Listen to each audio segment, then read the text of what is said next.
Hello, everyone. My name is Delia Diaz. I'm an ESL instructor at Mission del Paso. My presentation today is on metacognition and the ESL student, grammar errors. I will start with the introduction, which is the brain. Okay, the brain plays an important role in learning a language, and it has many functions. One of them is learning how to process the language.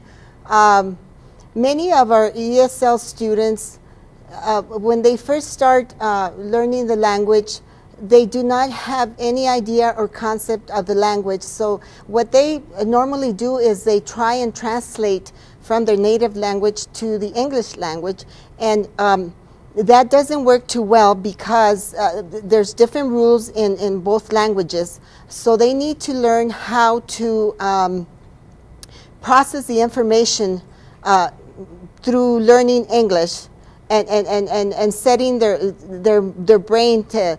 What I tell them when I walk into a classroom, I tell them, you know, you have two sets of switches. I said you have one set of a switch, your native language, which is Spanish. So that's turned on. When you start learning a second language, you develop another switch. And so you turn that on when you learn English. And when they walk into my classroom speaking Spanish, I tell them, turn on your English switch and turn off your Spanish switch. And they get a kick out of that because, you know, they actually visualize that they have two switches. Okay?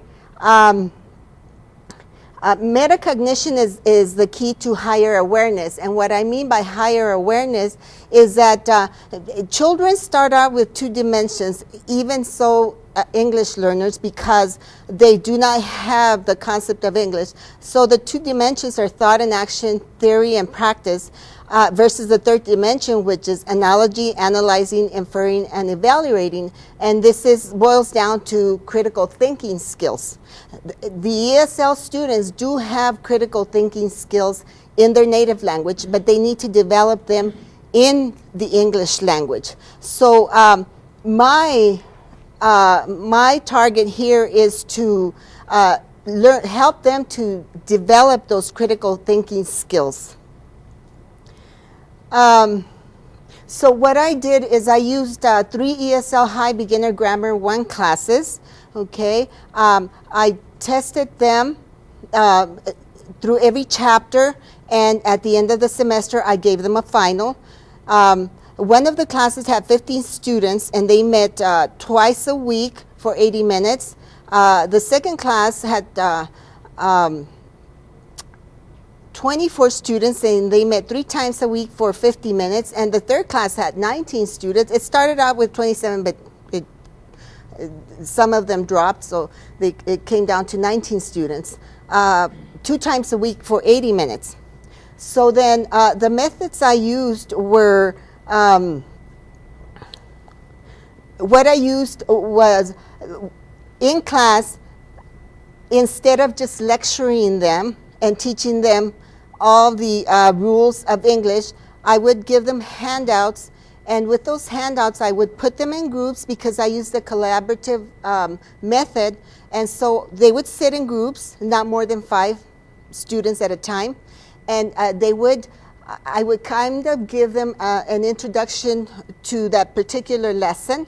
And so then I would have them work together on that lesson and have them help each other out.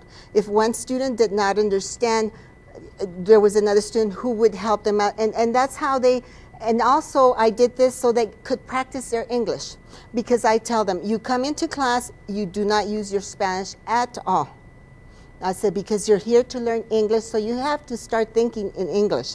So they would start doing the handout, and it was so amazing because I would be walking around the room answering questions, and I'd have all these hands, miss, and I'm like, you know, okay, hold on, and miss. But it's just so energizing to see all these students really getting engaged and not being bored. I never saw a student falling asleep. None of them use their cell phones, because the first thing I do is write on the board, turn off your cell phones. And they do. And so it's so amazing for all of us because the time goes quickly, and before we know it, the bell rang.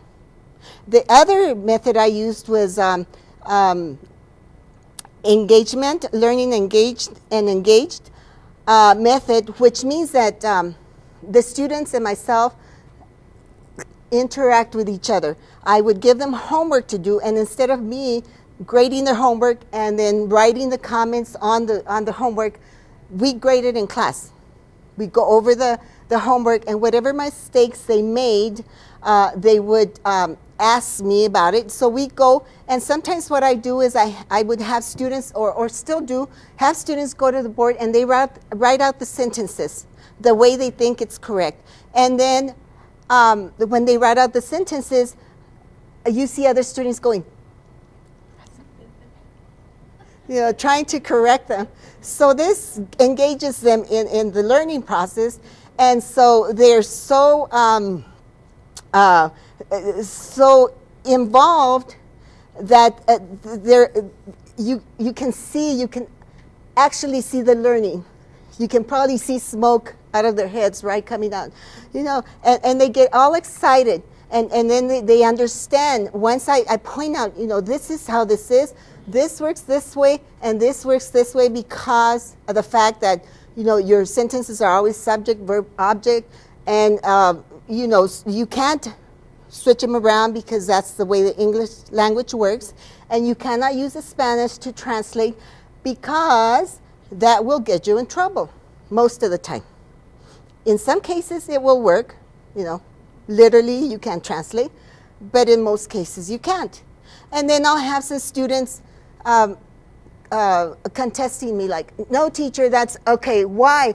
And sometimes they'll bring out the book, but it says here blah blah blah blah, and okay, but it says here, and we're going, okay, and then another student will say, well, it says the same thing.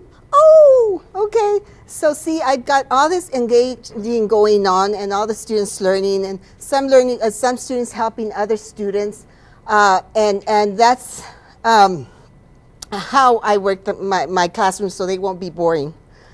And I get all this English into the conversation because they do. They try not to use Spanish at all, and if they do, I go, I'm listening. Like Fraser Crane, right? I'm listening. Okay, so then my results, I predicted that the class with fewer students, the one with 15 students, would do better than the other two classes with more students, because that normally is how it works. The class with 15 students had 12% grammar errors, because at the end of the semester, I averaged all the grades for each class. Then I subtracted 100% from the average, and it gave me the total grammar errors. The class with 15 students had 12% grammar errors. The one with 24 students had 4% grammar errors, and the one with 19 students had 9% grammar errors. So it was different from what I predicted. And the reason is because there were several factors. One of them was because we went through a change in our ESL program, and we got a new ESL program going. Most of these students, especially the ones in the 15, I have 15 students, none of them had really had any grammar previous to English grammar previous to the classroom.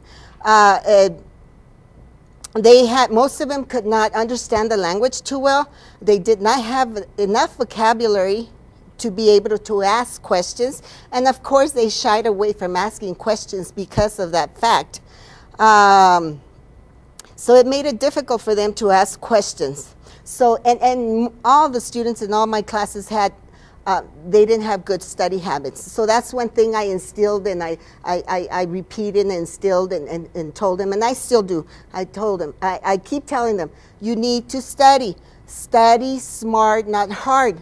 I tell them, take a few minutes every day and review all your work. You don't have to cram 3 hours a day and say, oh, I know everything, close your book, and I won't open it again until I go to class next week. I said, that's not going to work.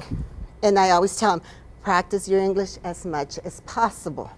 So in essence, that's how I teach my classes, and I'm getting really good results now because the students are getting comfortable with my teaching, and I feel really good when I walk out the classroom and everybody's speaking English.